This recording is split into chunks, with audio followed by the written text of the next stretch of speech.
So we're not going to have other people's videos on, is that correct? Correct. Okay.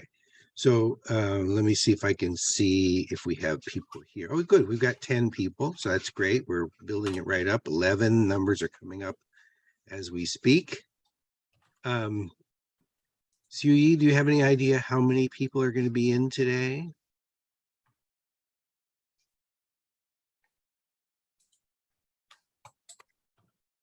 We have a dozen.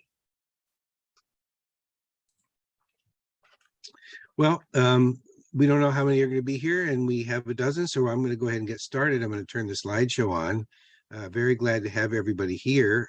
My name is John Goldberg. I'm a business advisor with this Small Business Development Center here in the Sacramento Valley. There's about 15 or 16 of us business advisors, and anybody who wants, we'll talk about this probably later, but anybody who wants one-on-one counseling is welcome to sign up for that. And we also have trainings like this, many other trainings that are available through our website. We'll get into some of those as we go along. I do want to say that this training is in conjunction with the Davis Chamber of Commerce, and we're very glad to have their participation in this. I understand there's some chamber members. Let's see if I can see who's, I can only see the, I see, I can see the attendees. So sometimes people put where they are from, and we sometimes get people from the Davis Enterprise newspaper and also newspaper out in Woodland or Winters somewhere. So that's great too. Let's see if this will go on to the next slide. So each time we do have to put this slide up because we want to make sure that you know that we're not, I'm not a lawyer, I'm not a financial, certified financial, I'm not an accountant, for example. And so I'm not giving you, I'm giving you financial information, and I might give you legal information, but I'm not giving you professional advice in those fields. And so the SBDC is not responsible for anything you might do with any of this information. Okay, so this is a part of a series. This is the third in the series. And it is, the next one's going to be in 2 weeks. So these are every other week, same time, same link. And the next session is going to be about marketing your business. And we're going to finish up the series with the 5th session on April 5th. So hopefully we will get all of you through there all the way to all the sessions through April 5th. So we now have 17 people. So we're just moving right up. So we're going to go into the agenda, what we're going to cover today. And that includes the key funding questions that you need to answer, an overview of SBA loans, microloans, and all kinds of alternative lending possibilities. It's wonderful that we have 2 speakers with us today to talk about that. And then we have the 5 C's of credit. We'll get into that in some detail later. And we're going to get into an introduction to equity funding from investors and talk about the popular crowdfunding platforms. So the objectives today are, hopefully you'll be able to answer the key questions regarding whether you need funding, how much funding, and from where you want to get it and can get it. Understand the most common forms of funding and the pros and cons of those and what's required to get that funding. Learn how to secure funding from private investors and uncover the secrets of harnessing the power of the crowd to get funding for your business. And by the way, sometimes I might have to hide the part of my screen that shows the chat and the Q&A. So if I do that, I won't be able to see those, but if there's something in the queue. So if you have a question for me that you want me to answer, please put it in the Q&A, and anything else you want to write, just put that in the chat. And I'll look at the Q&A now, and then in the future, Sui, if you can, Sui is hosting the webinar, and if you could just let me know. I'm happy to support, John. Yeah, and Nicole asked, are there pre-recorded webinars of the first and second webinars? Yes, I am actually in the process of typing a message to send your request to info@SacramentoValleySBDC.org. To get those links, right? Correct. Terrific, thank you. Okay, so those are the objectives, and we're going to move on. So please do put any questions for me in the chat. And so here's some funding questions that you need to answer. So first of all, will your company need funding now or within the next 2 years? And so if you would, I won't see them, but others will see them. Please put yes or no, and just type yes or no in the chat to the question, will your company need funding now or within the next 2 years?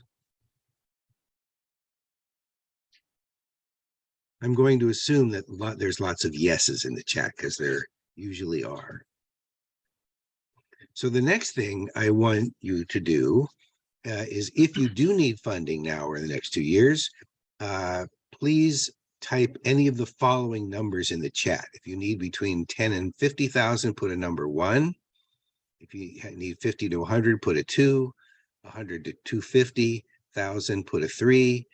250 to 500,000, put a 4, and then 500,000 and above, put a 5. So just type one of those numbers, 1, 2, 3, 4, or 5 in the chat. And I think I need to go and look and see what's in the chat now. So we have ones. We have ones and twos mostly. Yes, we have ones and twos. So fortunately, you don't need huge amounts of money, at least the ones who answered the question. Okay, so back to the slideshow. So who's going to fund your business? That's always the big question, right? So one way to get money, of course, is from you, the founder or founders, right? You can invest in the company. You can take money if you have an individual retirement account or 401k or savings. You could put that money into the business. Another possibility is to get a loan from a bank or some other institution. You can get money from friends and family. Actually, this is sometimes referred to as friends, family, and fools. And you can get money from angel investors. Angel investors are sort of just people out there who have money and want to invest that money, and they're like outside of getting money from you, a bank, or friends and family. Those are the other people you're likely to get relatively small amounts of money from. The venture capitalists are going to be probably later in the game and larger amounts of money if you end up needing that. Oh, and sometimes sometimes people start their companies with credit cards.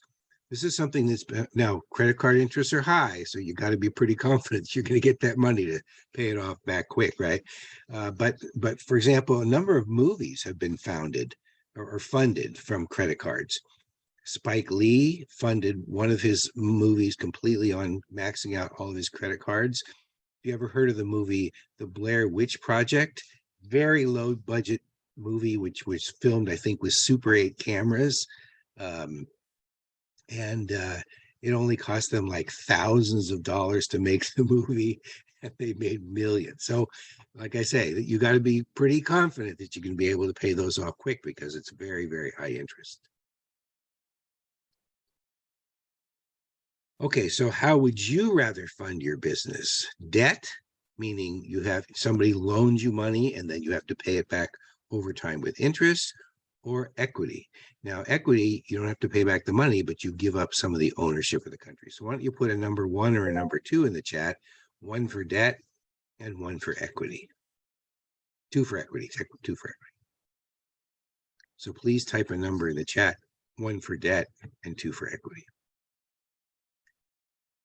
So most are debt, but we do have some people who are looking for equity funding. Oops. Okay, some more questions. So this is tricky. How do you pay back? Let's start with friends and family. So investors, it's not so tricky, right? These are people that you don't know. They're investing in your company. You do have to pay them back.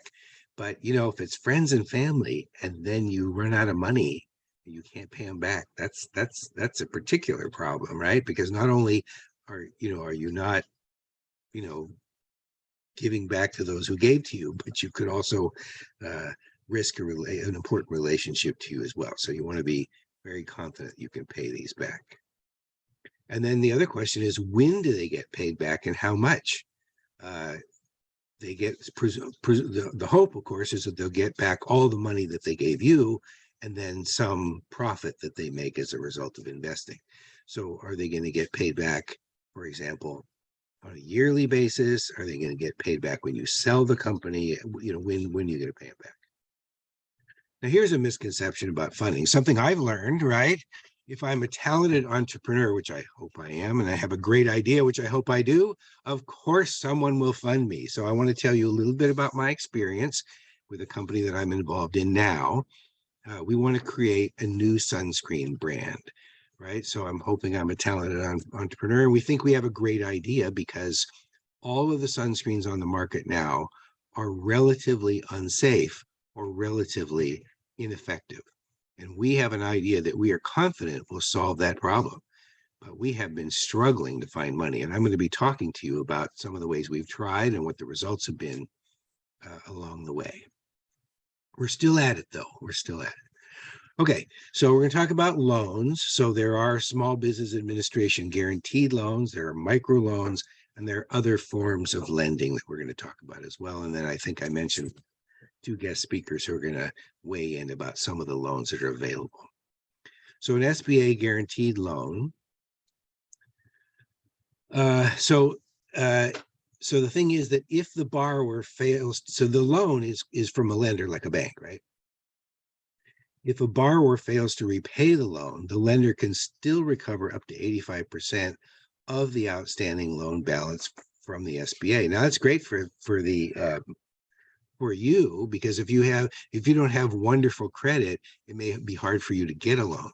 But if a bank or other lender knows that they're going to get that, no matter what, they're going to get 85% of the money back, they're going to be more likely to make the loan, right? And maybe on better terms. But you're still obligated to pay it, right? But if you don't, then the lender still gets most of the money back.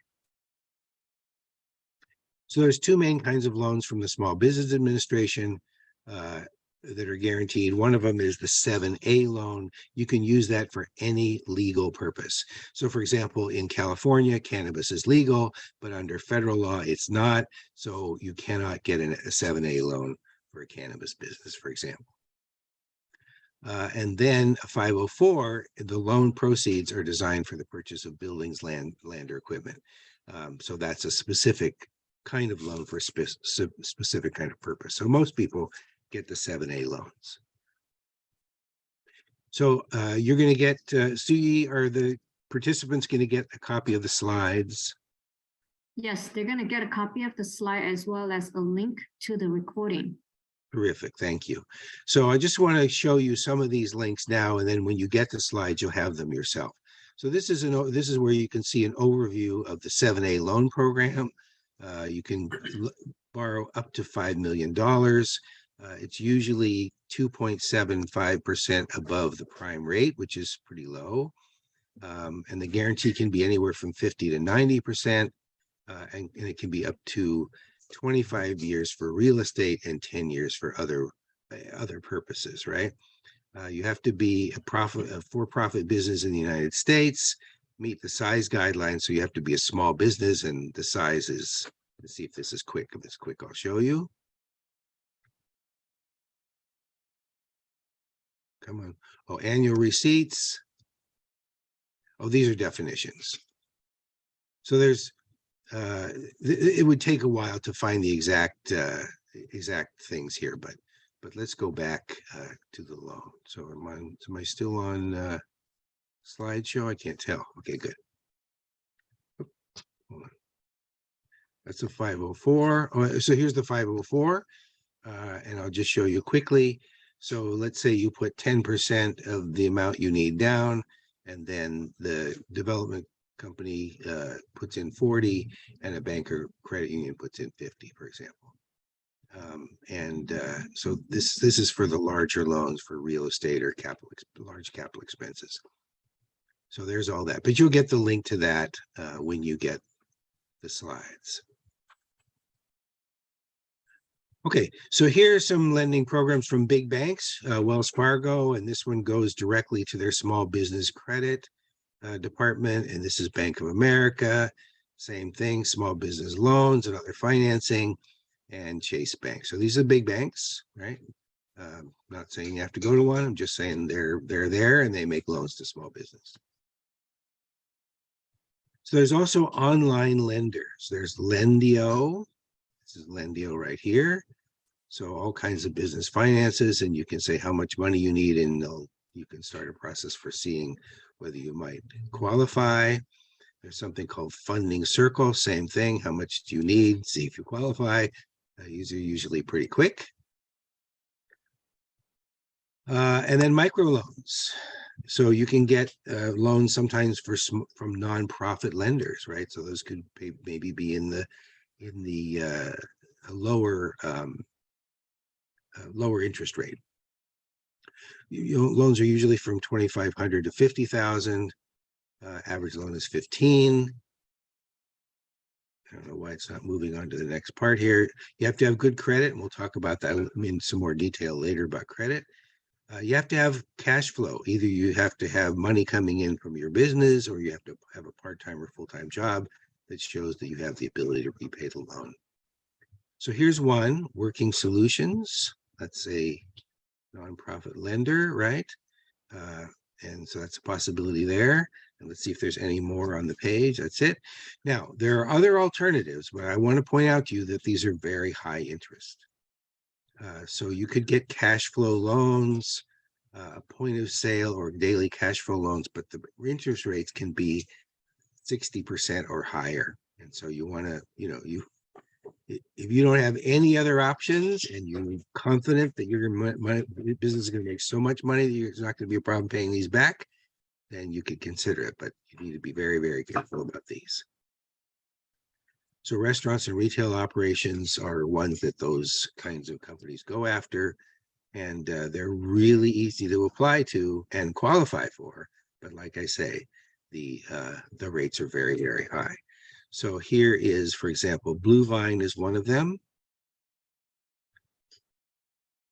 And another one is on deck. And there's even a review, a Blue Vine review. So you can get information from sources on the internet about these different, high interest loan options. Okay, so let me ask you this. Do banks make loans to startups? So type 1, 2, or 3. 1 for yes, no for 2, and 3 for depends, and then we'll talk about it depends on what.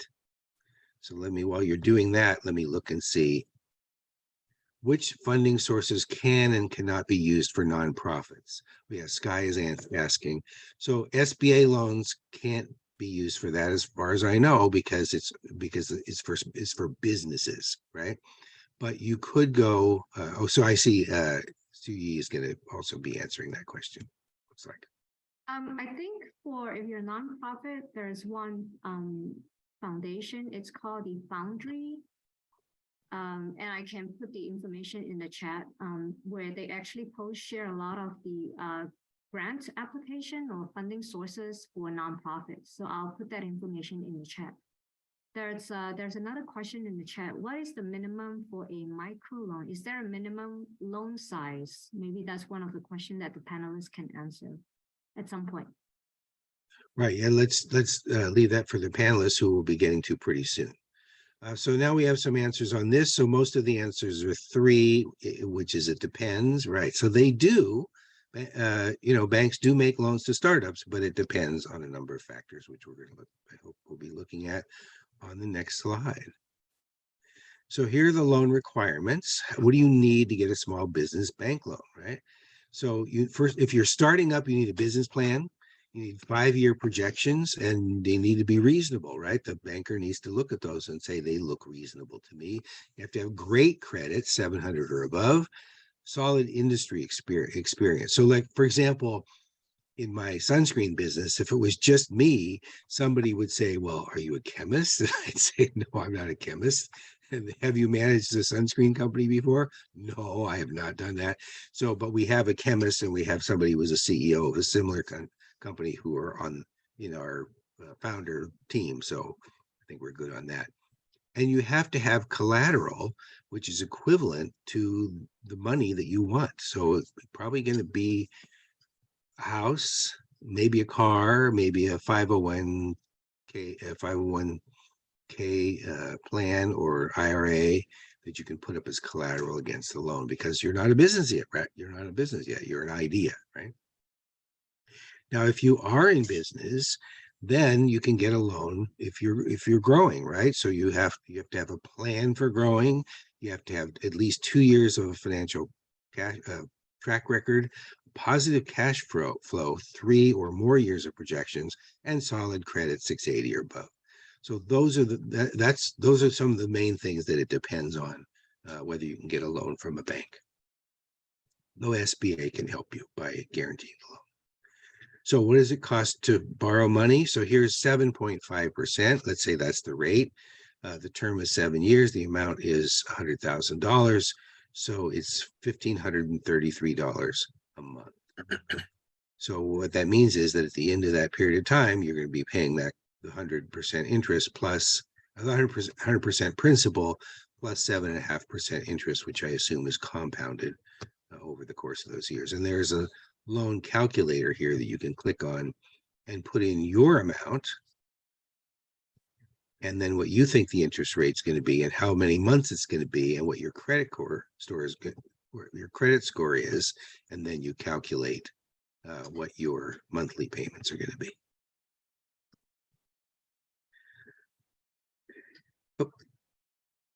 So this is terrific. I do see we have one thing in the chat. Let's see if there was something. Oh, so there's the Impact Foundry. Yeah, terrific resource for nonprofits.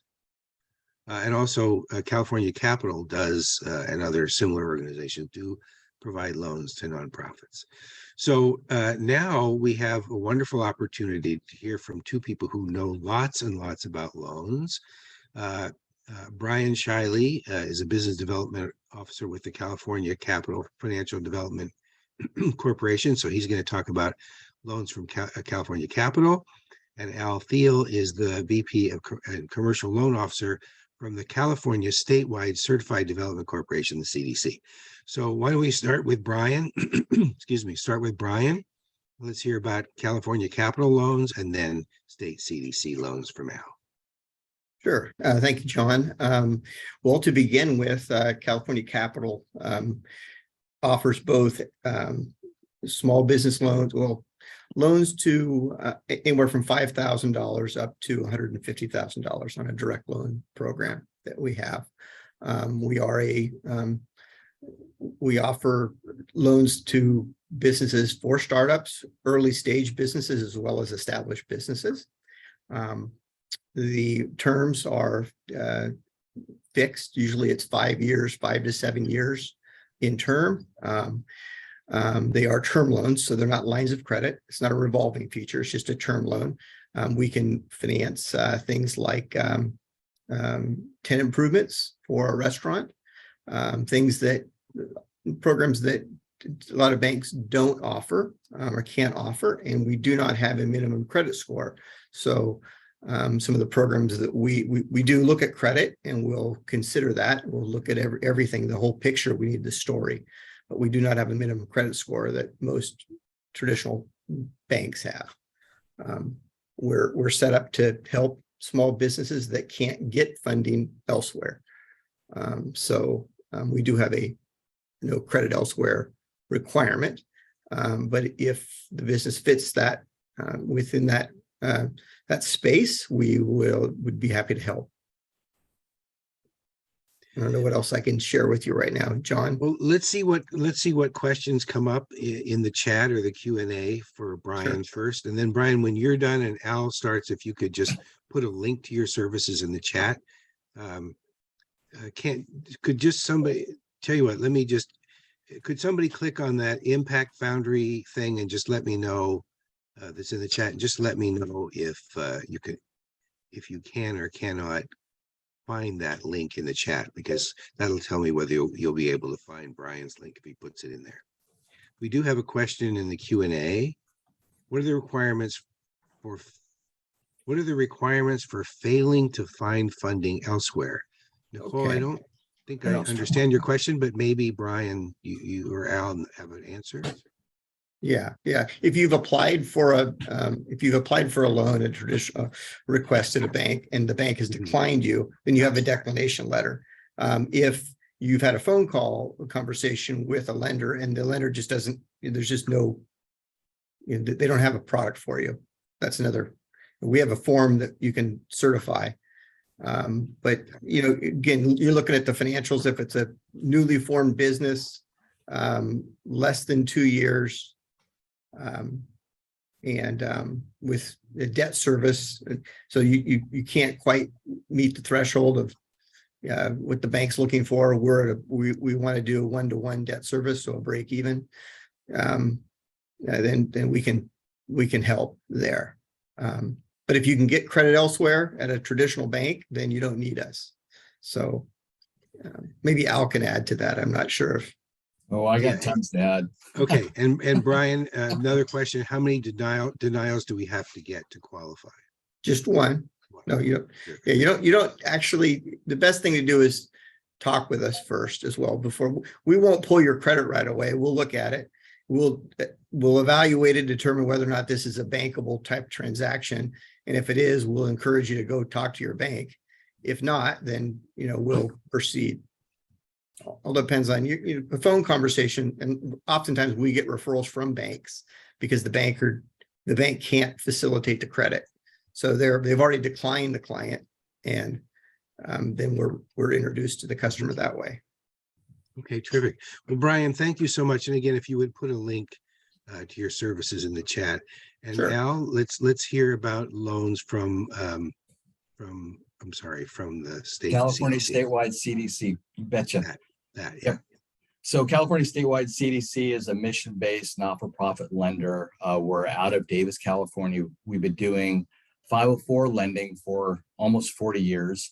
And about 6 years ago, we started doing other sorts of lending, such as 7A, which you also referenced before. Both programs, 7A and 504, are SBA loan programs. What makes us unique is, as a mission-based lender, we can take the time with clients and kind of talk through the various details. As everyone that was participating in this slideshow saw, there's a lot of nuance to a lot of things. We can achieve a lot just by talking on the phone. So let's start with the 7A loan program. That's a great program, goes up to $250,000. It's fantastic for starting businesses, buying businesses. It's great for tenant improvements, working capital. It doesn't matter if the applicant owns a house or not,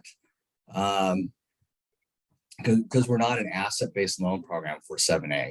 It's all about cash flow. It's all about credit score, 650 or better. As a startup, we want secondary source of repayment. But it's more so, in a business plan. We only need 1 year projections, not 5. So we try to make the road as a mission-based lender as smooth and painless as possible. But again, because we're high touch, we focus on customer service, we are really going to address any questions as they come up. Everyone doesn't get a loan, unfortunately.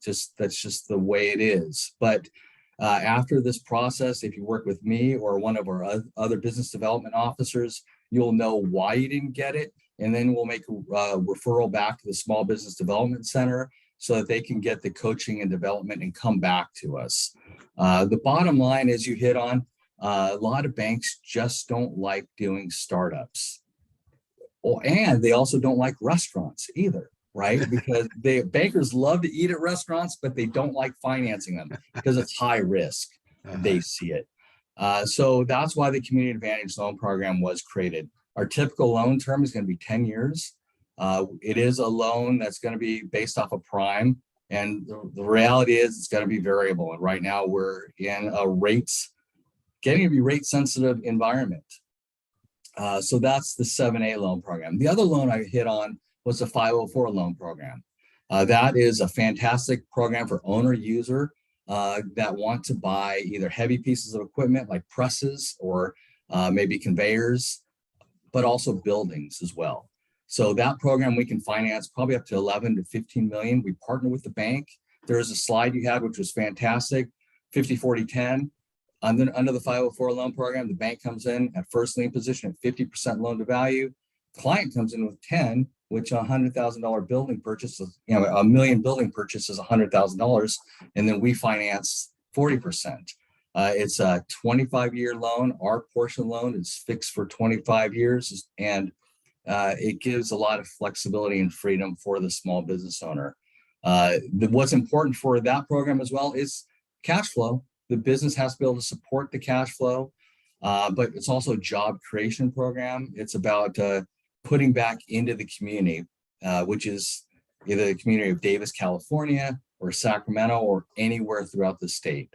So those are the two loan programs we have, SBA 7A, SBA 504, and they're both put in place for similar objectives, which is trying to get the small entrepreneurial business larger, create jobs, drive the tax base, and improve the community in which we live, work, and play.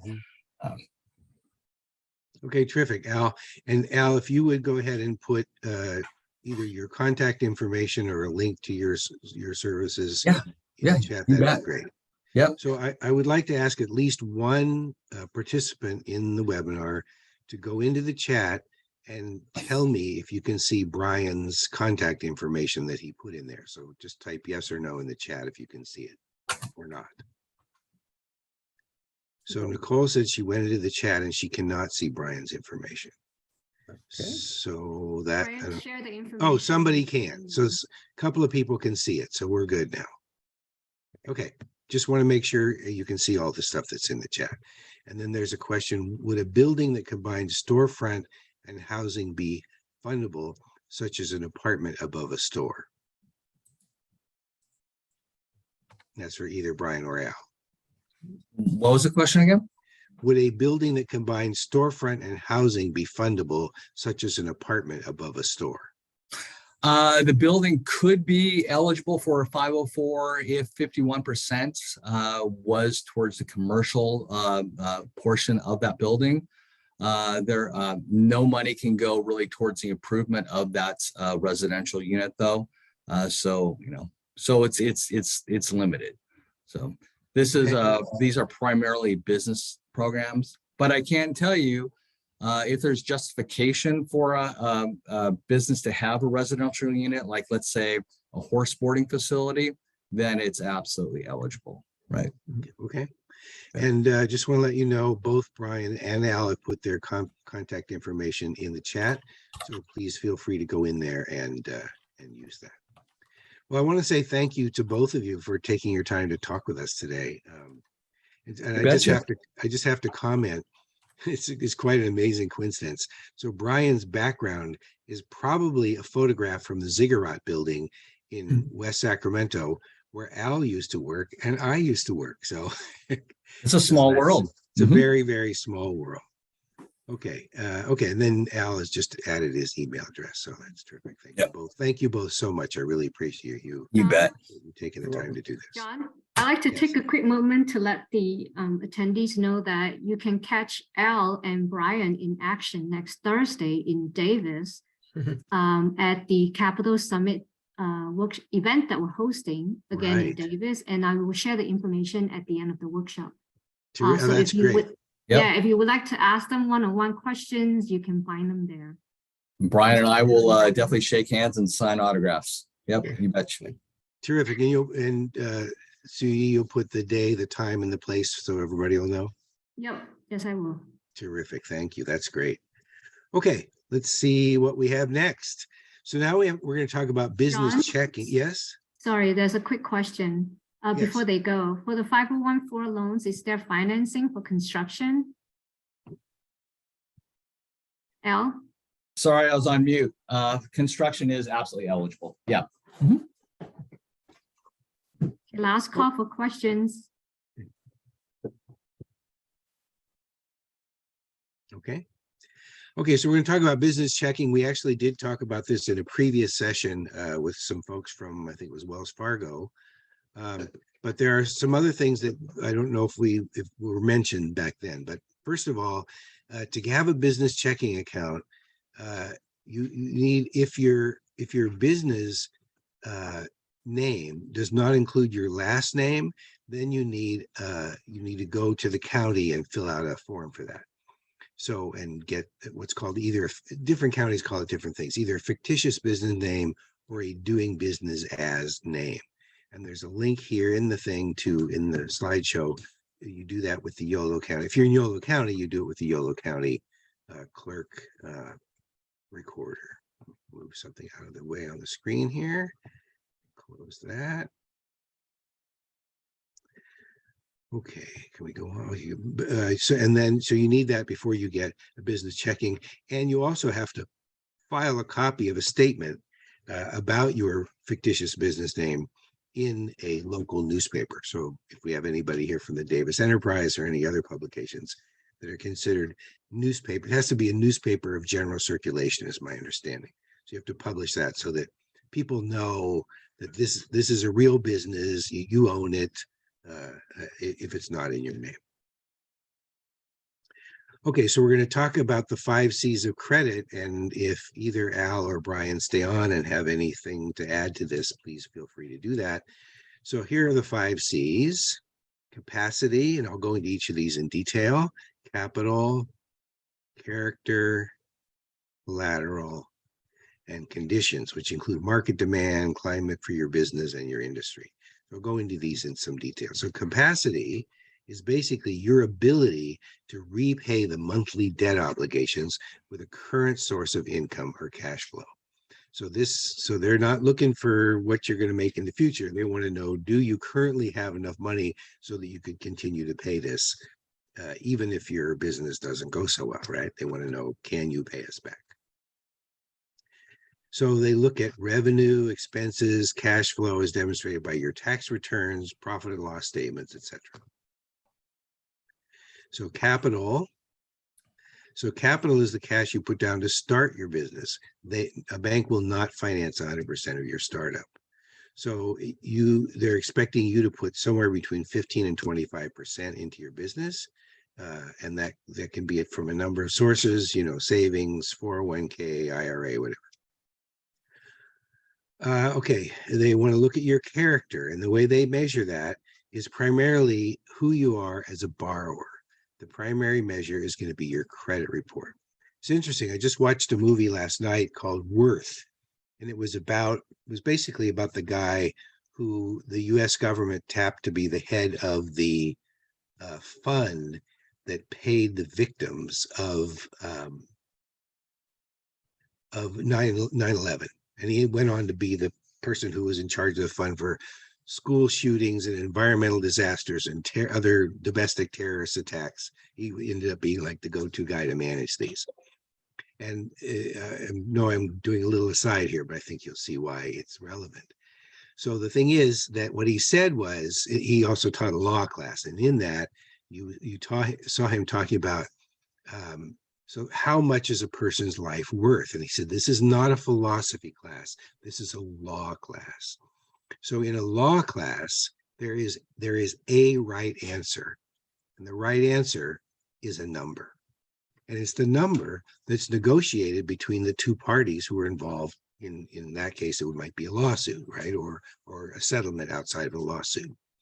So there's a number that banks are going to be looking at to see whether you have good character in their opinion. And that's going to be the number that's on your credit report: 600, 650, 700, whatever it might be. And the lenders going to see, because that shows that you have a track record of meeting your commitments on time and as agreed, right? And I remember, for example, when I graduated from college and I got my first job, I went and got myself a credit card. I went and got, the first thing you can do is get a department store credit card. Almost any department store will give you a credit card, right? And so what I did was I went and bought a new shirt every month, and every month I would pay off my credit card bill. And you do that for several months, and then you can go get a regular credit card. And then if you keep paying back your your stuff, then, then you build up your credit. Just one more personal note on this, which I think is instructive. So I always had good credit because I always made sure I paid stuff off. And then one time I had this Amazon gift card, and then Amazon was offering some wonderful deal if you got their Amazon credit card. And so I got their Amazon credit card. And I got confused, and I thought that my gift card was paying. I had this gift card, which was like for a lot of money for some reason. And I thought it was like paying off these purchases, or I thought I was buying with the gift card. That's what it was, instead of the credit card. And that was wrong. And I wasn't, for some reason, I wasn't getting the notices that I owed money on the credit card. And so I ended up, by the time I figured it out, I was behind by 2 months, and it went on my credit report. And even though it was Synchrony Bank, it's listed as Amazon Synchrony. So even though all my other credit looks good, the very first thing is red because I didn't pay it for 2 months. And I contacted them, can you do it? No, we can't do anything about that. And I understand after a certain number of years that goes away, but it's quite a number of years. So you want to make sure you have good credit. You also want to have collateral. They want to know, is there some secondary source of repayment? If your cash flow isn't able to pay the debt, then is there some other way they can get their money, right? And the typical is real estate or savings or a 401k or an IRA. So they're going to either go after your house if you have a house, or your savings account, or your your retirement. And the conditions, that's a measure of how much market demand there is for your product or your service. It also looks at the general economic climate for business. I don't know why it says general twice, as well as your industry. So maybe there's a good demand for your product, but maybe there's a lot of competition. And so maybe they think, oh, well, yeah, there's demand, but there's lots of other people already doing this. Or, if we are in a recession, they're going to say, this is not really a good time for us to loan money for this business, because they're probably, unless you're like in one of those recession-proof businesses, like probably grocery stores or something, right? Or maybe the industry is going down. Maybe you're, I don't know, maybe you're a crypto exchange. Well, a couple of years ago, somebody might loan you money for that, but these days, maybe not. So those are the 5 conditions that they're going to be looking at. And if either, let's see if Al or Brian they are still here. So if either one of you want to talk about any of those conditions, feel free to weigh in. Or if people have questions about them, please ask them. We really try to take, into account all those factors that are very, very important for us. But they all pretty much need to be in line, or at least mitigated. And so it is important that the applicant has a candid discussion with, whoever they're working with for financing. Don't, surprise the lender, because then that can turn into a character issue. Like if you don't disclose that maybe you were arrested for something that was a felony 10 years ago, in and of itself, it won't be a problem unless you disclose it, and then it pops up and we discover it. Now it's like it becomes a character issue. So honesty and candor is best when you're trying to work with someone for financing. And I would just add too that traditionally the lack of collateral is obviously as a secondary source of some secondary source of repayment is typically normal. A secondary source of repayment is always good to have. Collateral in itself is not a requirement in all cases. So for us in our world, and as well as Al, as far as it's not a condition that they won't decline you just because you don't have collateral. Mm-hmm. Correct. As it would be in a traditional bank. So someone asked me to show thank you both. And someone asked me to show the capital slide again. So again, this is the cash you put down to start your business. So the bank, for example, will be expecting you to put in 15 to 25% at least. Yeah, we would probably expect 20% minimum for a startup. Yeah. Established business, it might be as little as 10% into say an equipment purchase. We could do it with 10% down. And then of course the 504 program that Al works on, that's a 10%. In most cases. Yeah. In most cases. Yeah. Established business. Terrific. Thank you both. Mhm. Okay, so now let's talk about your credit score. And I think we have something else in the chat. Let's see. Oh, yeah, we got it. Okay. Okay, so your credit score. I have to click a different thing here. Okay, so it predicts how likely you are to pay back a loan on time because it's based on how well you've paid back loans you had in the past, right? Whether they're on credit cards or whatever, wherever they came from, credit card, mortgage, any kind of loan you get. So there's a scoring model that uses information from your credit report to create a credit score. So what is a good credit score?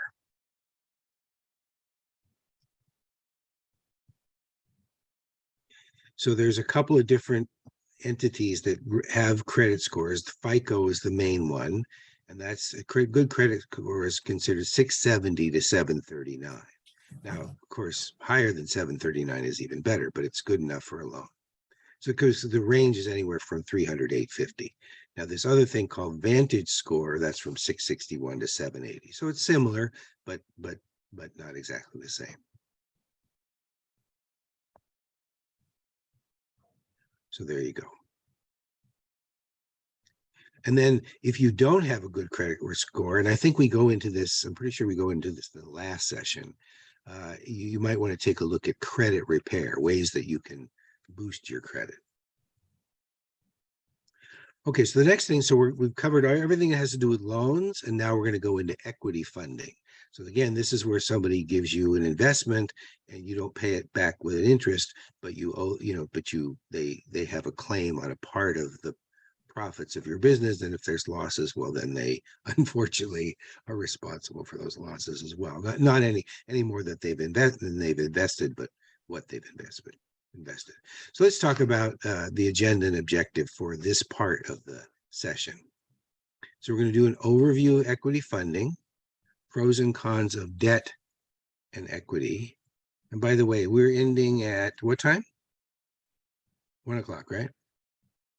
Yep. Okay, so we got plenty of time. So we're going to look at pros and cons of debt and equity. We're going to look at different legal structures of business that might be related to that. How you pay back investors. So that's it.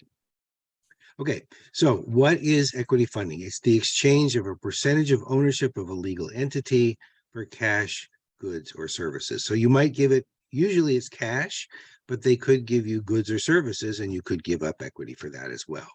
One example of that is some of these accelerator or incubator programs. Y Combinator is a big one. If you participate in that, it's a longer term cohort based sort of customer discovery and business pitch process, and in that process I think it's like 10 weeks and it's a lot of hard work, and at the end if you finish the program, they'll give you, I think it's $125,000 or $150,000 for 7% equity in your business. So that's an example how you could get services. It's a mix of goods and services because you get the service of their cohort, and then you also get cash, but you're giving up part of your ownership. So the equity pie, this is just an example, right? So for example, let's assume this is Jill and Jack. These are the owners, and they put in 32% of the equity. Some employees pitch in money, so they own a little part. And then there's these two venture capitalists, and who knows who Black Box Capital is, but they've got 20%. So you can see how, money, different ways that ownership could happen in a business. Okay, so equity versus debt. So in equity, there's no personal liability. You don't owe them money, right? They've invested, they're taking a risk. There's no drain on cash flow. You don't have to pay anything for equity. You have to pay it. You don't have to pay it back in terms of, a monthly payment with interest. There's no liability on your balance sheet. There's no fixed payments. There's no recourse. I'll talk about recourse in a minute over here. There's no interest expense, but you give up part of your company, part of the ownership of your company. Then there's debt. So in debt, you do have personal liability. You have made a commitment that you're going to pay somebody back, and you have to do that. Now, if you're a sole proprietorship or a partnership, you have a very personal liability, because not only is the company liable, but you are too. If you're an LLC or a corporation, then generally speaking, it's only the company that's liable and not you personally. There is a drain on cash flow because you got to be paying your debt every month plus interest, right? Whatever cap principal and interest you pay. It's going to show up as a liability on your balance sheet. There are fixed payments. And by recourse is that if you don't pay them, they have a right to your collateral, whether that's real estate, savings, retirement money, whatever. And there's an interest expense. In addition to paying back the principal every month, you also have to pay the interest. And for most loans, you're paying more of the interest up front and the principal later. So the amount goes up because it's compounding, right? But you keep 100% of your company. So different people in different businesses are going to make different decisions about which is the best route for them. So equity funding. So here's some typical equity funders. The founders I mentioned before, right?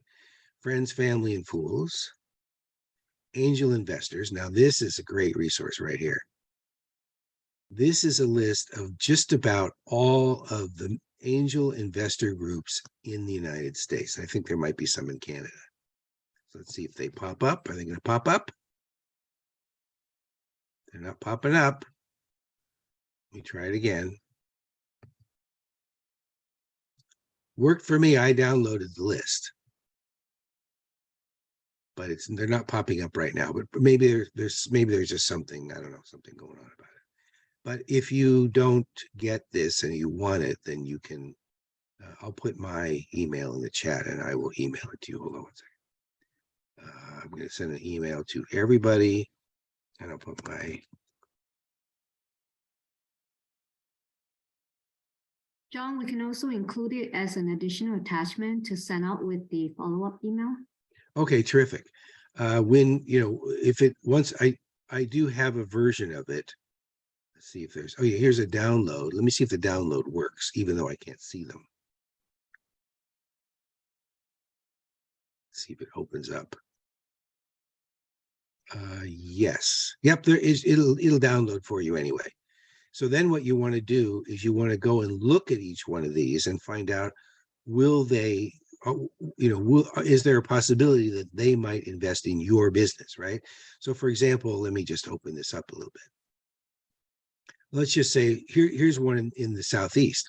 Now, maybe they invest everywhere, but maybe they only invest in the Southeast. And if you're not in the Southeast, they're not going to invest in you. There's also some that are like university based, right? And here's one that's tech. So maybe they only invest in tech. Well, if your business isn't tech, they're not going to invest in you.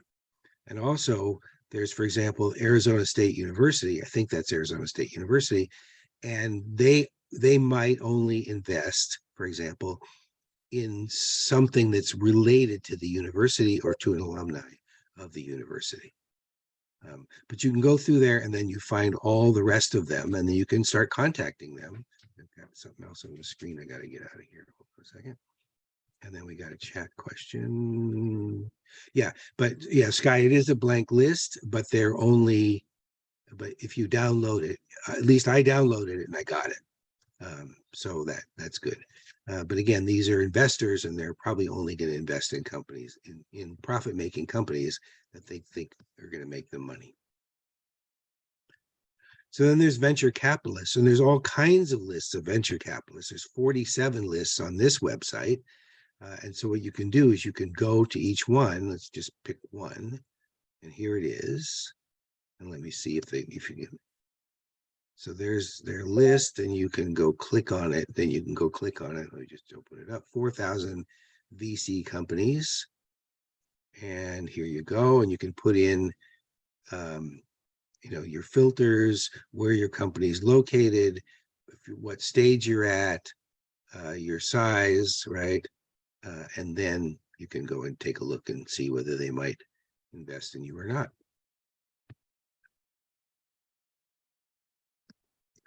Okay, so the reason why you need all these different sources of, you might need all these different sources of funding is because, whoops, sorry, is because what's referred to as the valley of death. The valley of death is where businesses go bankrupt, usually in the early stages, because they don't have enough money to get to the break-even point, right? So you're starting your business, whatever it is. I was talking with somebody. I actually was talking with someone in Cameroon in Western Africa, and he is in the cassava business, and they've raised, through the services they've provided to farmers, they raised $500,000, but they need another $1.25 million. And so because they want to actually go into a massive cassava production operation, and they need that money. And so the thing is, until they can actually get their, all the land they need, and the cassavas, harvested, which takes 8 months from planting, and the machines they need to process them and all that, then they're going to be having a hard time of making the business be a go, right? So at any rate, what they need at this point is either their own money, family, friends, and fools, angels, now seed capital of whatever source you can get it. They've got most of their money from services they provided to farmers and from government ministries who have, I think, have given them grants for their business.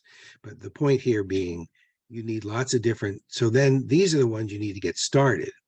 And then once you've got revenue, you want to expand. Well, if you want to expand, usually you're going to want to go maybe still to some angels, but also to venture capitalists. You might want to acquire a business, merge with a business, have a strategic alliance with a business, and all those things can end up getting you more money so you can continue to expand your business. And then one stage you could ultimately get to is something like an initial public offering, and then you can sell stock on the open market, and then raise additional funding for your company that way. Okay, so we're going to talk a little bit more about equity funding. So founders, friends and fools, you could maybe get 10,000, maybe 100,000 from those groups. So back in the beginning of of this workshop, I asked you to put in how much money you need. And I think most people were in the 10 to 50 and maybe 50 to 100, something like that range.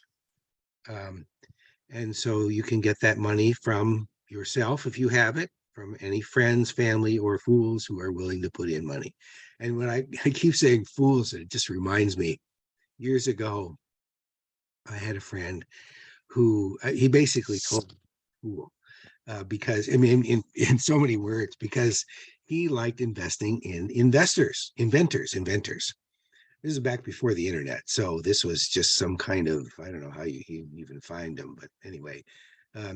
So there was a guy who invented a sparking golf tee.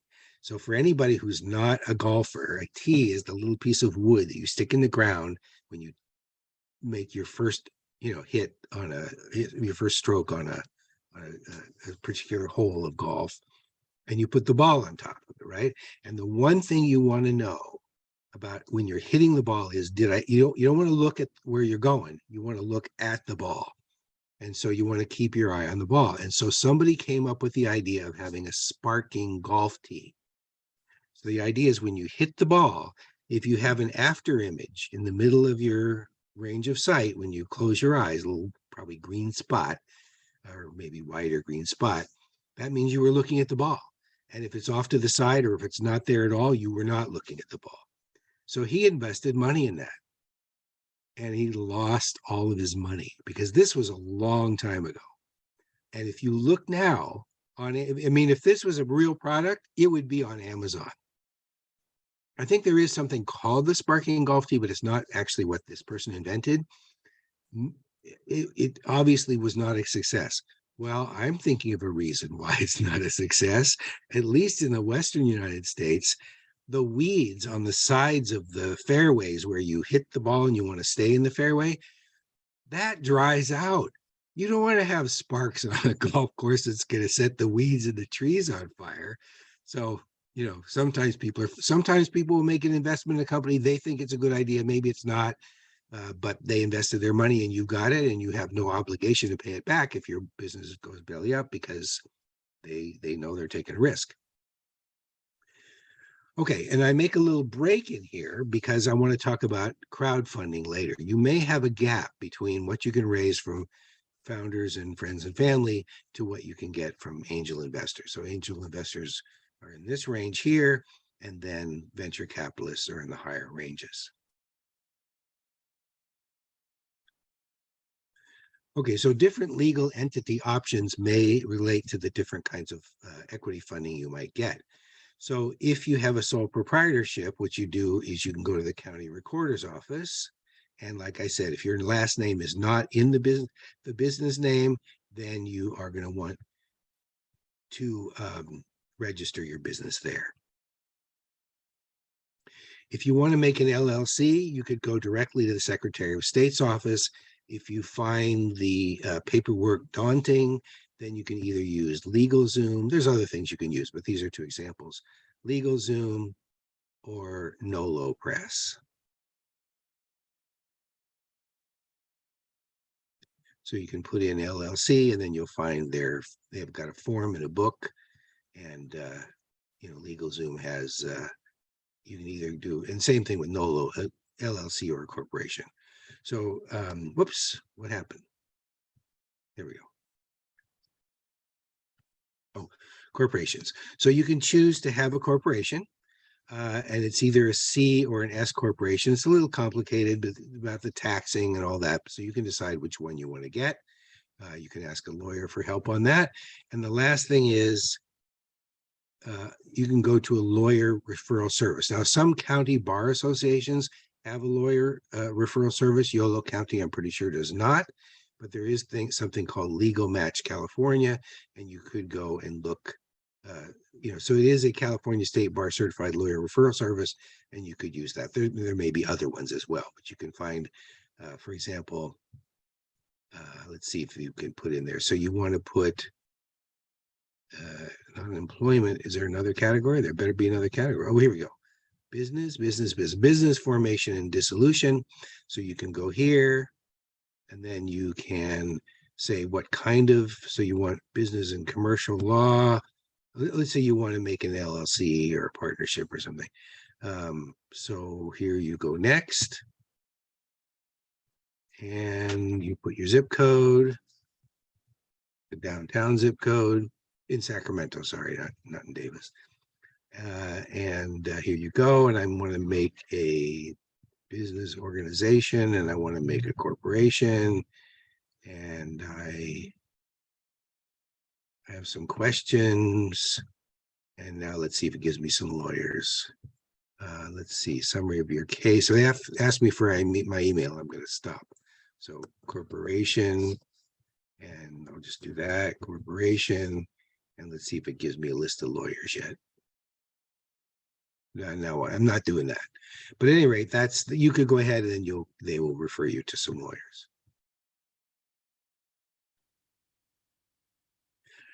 General partnership, it's like a sole proprietorship, but the only difference is that it is 2 or more people.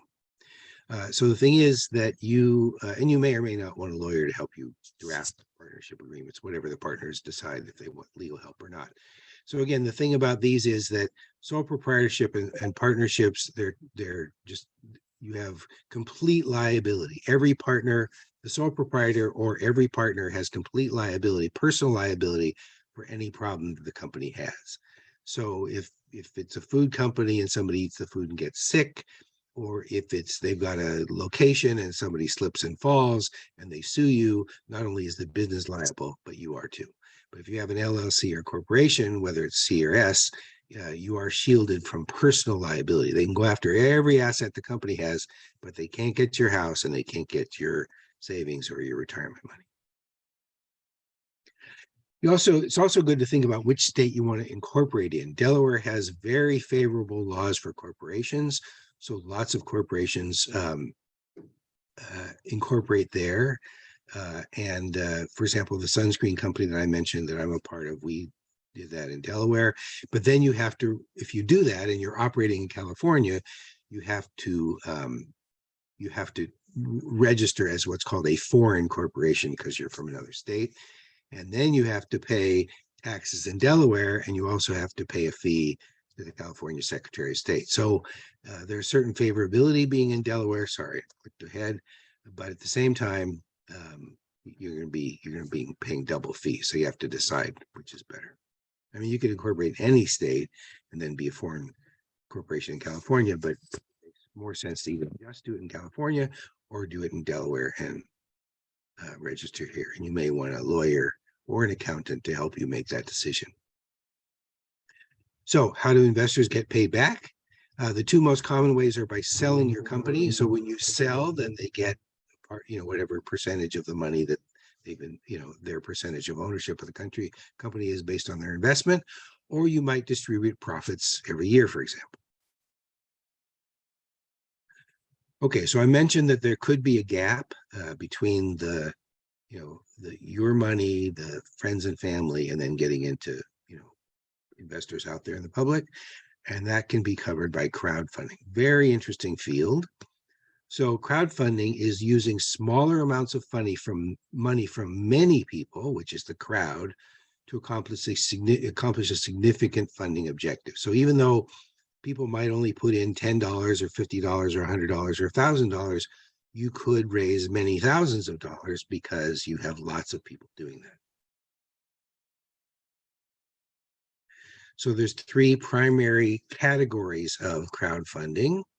One is donation-based, and I'll go into each one of these in some detail. The other one is reward-based, and the other one is equity-based. So donation-based, basically they're not investing in your business, they're just giving you money, right?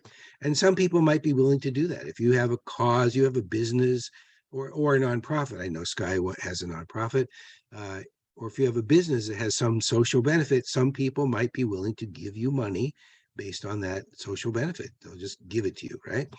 So you can start a GoFundMe account, but let me just tell you, all these crowdfunding things are a lot of work, because what you need to do, very interesting. I went to a workshop the other day, fascinating.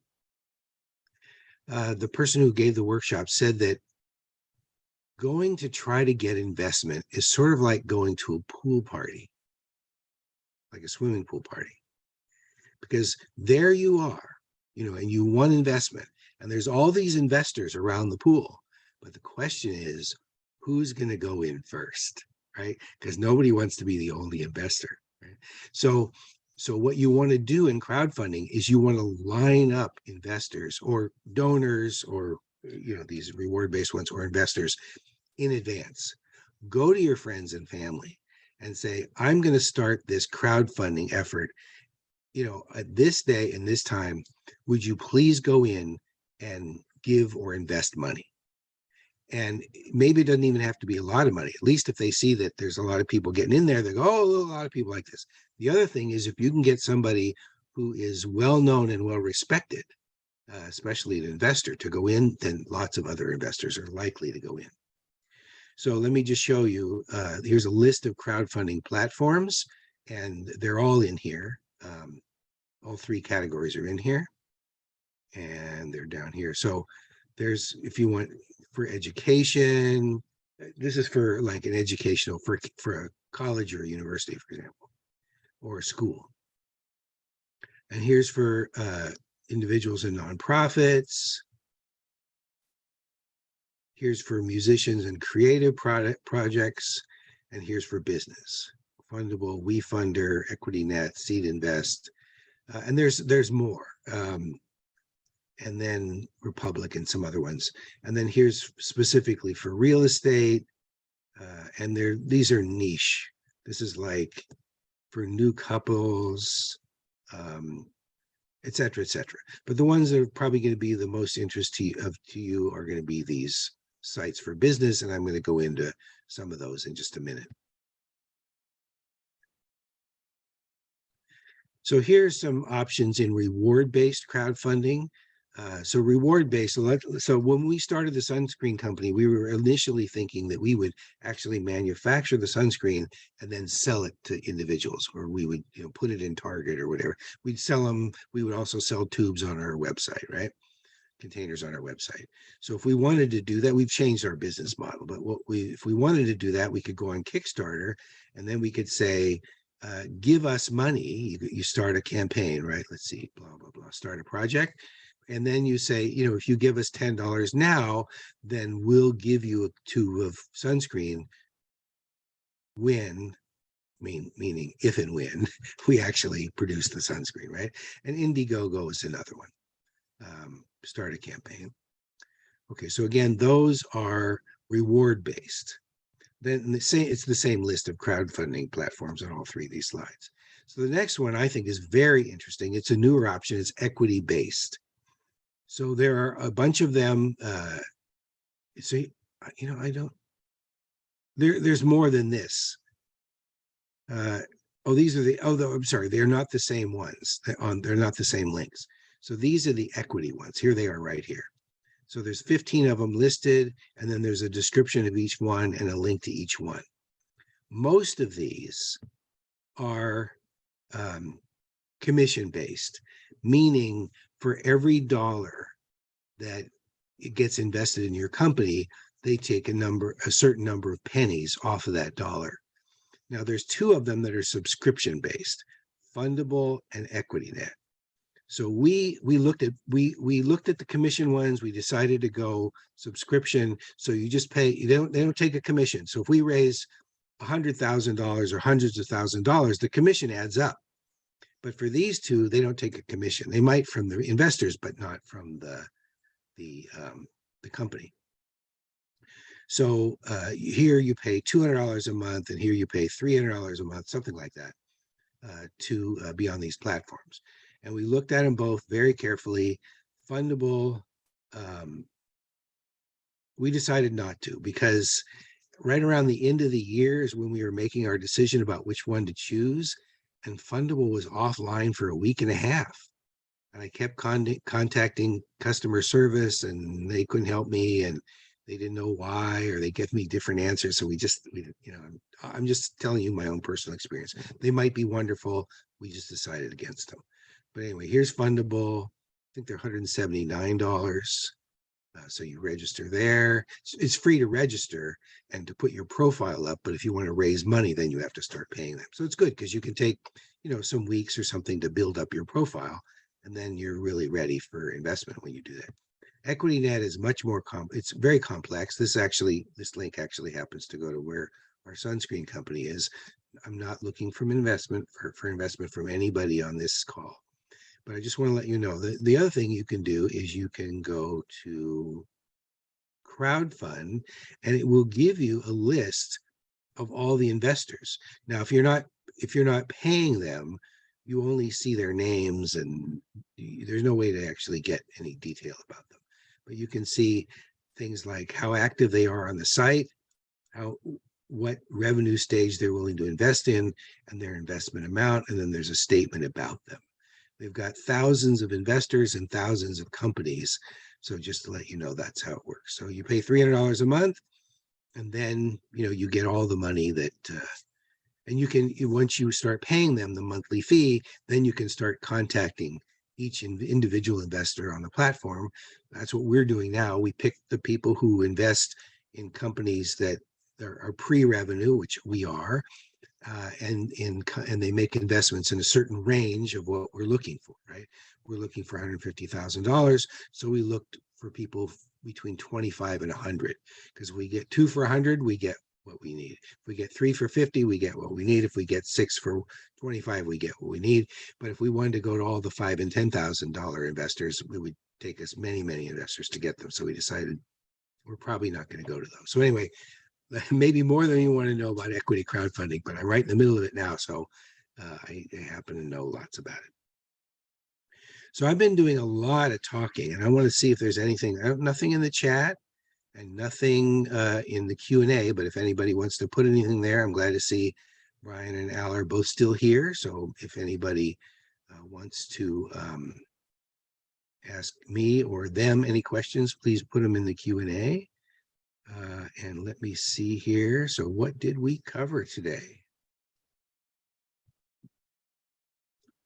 So we did the overview of the 3 funding sources, right? SBA guaranteed loans, equity funding, and crowdfunding. But of course, there's also founders and friends and all that. I have a So- question, John. Yes, yes. If we can get the attendees to maybe put in the chat the kind of businesses they're hoping to start or already starting. Mhm. And for Al, maybe Al can talk about what kind of businesses would you fund and what kind of businesses would you not fund? And the same question goes to Brian. Yeah, great. So everybody, if you would just please put in, we got 20 people there. So if you just put in what kind of business do you want to start, that'll be very interesting for everybody to know. Oh, and then there was a question about how do collectives work? What kind of legal entity that I would refer you to an attorney on that. I don't have an answer unless maybe Sue Yee or Al or Brian do.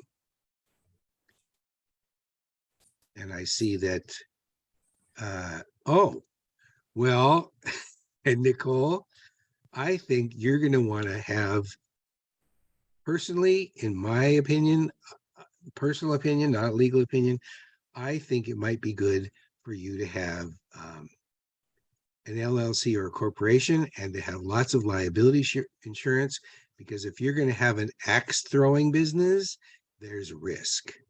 So we've got somebody here who has a social enterprise for unhoused people, pet care and boarding. That's another one where there could be, somebody's pet dies, right? They might sue you. And then there was a question here. What's your experience with giving equity stakes with partners? How do you approach this? What percent of portion of pre-startup would you calculate for an equity investor? Oh, okay. Thank you so much. He has an online marketing place. I do want to mention, I want to put something in the chat.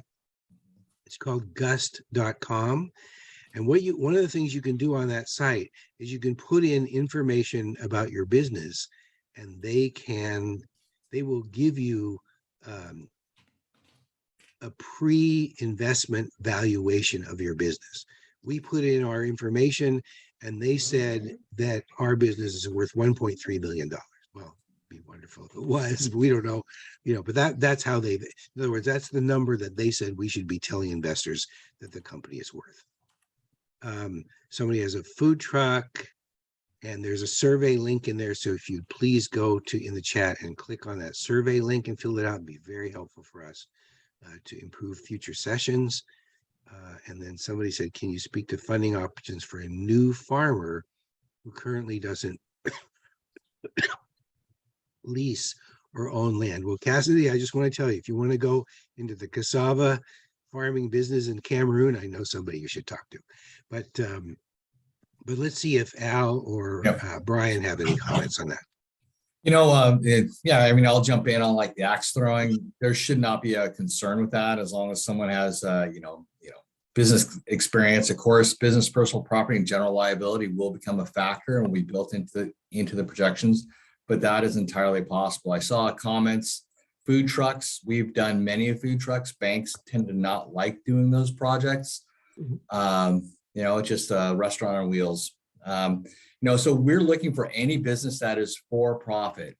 So the project that was in the comments about, a facility for the unhoused, that would likely be more of a mission-based nonprofit type situation that we would not be able to finance. So for us, it's all about the business plan, the projections, and the ability to come in with the 20% down payment for a startup. We also like to see secondary source of repayment. So, if it's for profit though, and you can show us how it's going to be profitable, we will consider it as long as it's legal or not of sexual purient nature, so. Yeah. I would second that as well.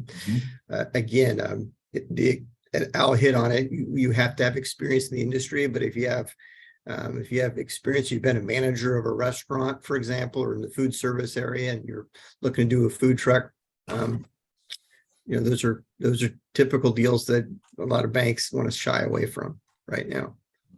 Anything dealing with a restaurant. So it's an established restaurant. Pet care business should be fundable, right? Very attractive. Al and Pet Brian. care, absolutely. Mhm. Yeah. Yep. Yep.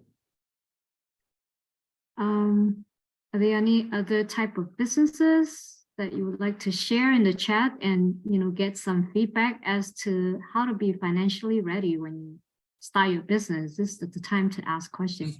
And Cassidy, USDA is going to be represented next Thursday at the Capital Summit event. So you can ask them any questions about, loan program for farmers, or at least new farmers. So we have art businesses. Is that selling art? Okay, yeah. So, and it's retail or online? We can do either one. Okay, so we can fund that potentially if you have experience running it, and obviously it's a great way to enter if you're just getting into business. Sui, someone was asking about what is the nature of the Capital Summit event? What's going to happen there? I'll let Al speak to that. He's a veteran to provide information, like a veteran presenter at this kind of Capital Summit. So I'll let Al speak to that. What am I speaking? I was reading an email. What's the Capital Summit about? What is the Capital Summit about in Davis next week? Well, no, the ones that you've attended in the past, and you've guest spoken in the past. Like, yeah, it seems to be more of a roundtable where there's either sometimes moderated questions and then follow-up Q&A, or just Q&A just right out of the gate. There'll generally be a spectrum of lenders going down to mission-based lenders that are true micro, like 5 to 35,000, like Opening Doors here is locally, or there could be other micro lenders there. Then there'll be a couple bank lenders, maybe traditional non-SBA and SBA, and then there'll be lenders like myself for a community advantage. And then also there could be lenders for like factoring. That's considered non-traditional lending as well. So they're usually well attended. I would say in excess of 50 people, and they're that kind of attendance creates a pretty dynamic and robust Q&A session. So that's really what it's about. Any business that thinks that they want to start up, or maybe an existing business that thinks they might need capital, but they just don't know how to do it, that would be a place to go ahead and ask your questions and exchange business cards. So it's almost like a trade show. Yeah, thanks, Al. It's almost a place where you can actually interview different types of lenders to find the one that's gonna, be a best fit for your lending need. And instead of, we always think about lending as being the mainstream lenders or going to a traditional bank, but you find that there are so many types of lending and different types of lending solutions that you can really explore and be creative when it comes to funding your business. Factoring Sky is actually like a PO based type of funding. If you have accounts payable and you're waiting for, the customer to pay you, and sometimes it takes about 90 days, depending on the type of industry, especially in construction, then, you can essentially use that to get cash flow, to get funding to help you with your cash flow while you're waiting to get paid. Did I say that correctly, Al, or represent that meaning correctly? Yep, so I honestly think it's a great place for you, especially if you're entrepreneurs, to really learn about different types of lending. There's the micro lender, there's the mission-based lender. Understanding what they are and how they can help you with your business lending need is definitely, a great step forward for an entrepreneur. A unique paddle type game product for a new on-court game. Okay, interesting. So pickleball is old news, right? So how about that? What would be the funding possibilities for a new kind of paddle court game? Good question. Anything different than anything else we've talked about so far? No, I mean, as long as they have a business plan, they have their distribution channels all worked out. Mhm. They know where they're going to be making the game. I mean, if it's China and there's supply chain issues, that can be a problem. So all that needs to be sussed out as well. And really something like that, they should definitely have a good balance sheet personally, and cash flow. And so it's not really a hobby or lifestyle business, but it is an actual viable business where they're going to grow, develop, and create jobs. So if they can show all that on a business plan, fantastic. I would run with something like that all day long. And someone asked, what kind of events are these that was discussed now to hear about various types of lending? Again, that's the Capital, what was it called? Capital Summit? It's titled Grow and Recover Capital Summit, but it's essentially is all about access to capital. Okay, so Sue just put that in the chat. It's the link to that. It'll explain all the information about that. Yeah. So we have about 5 minutes left, and I just want to go on to the next slide here. So I'd like anyone who would like to please put something in the chat about what is something that you learned today that's going to be useful to you, and what kind of an action step are you going to take as a result of today's session. So just type either or both of those things in the chat, and then we'll see what came out of this session.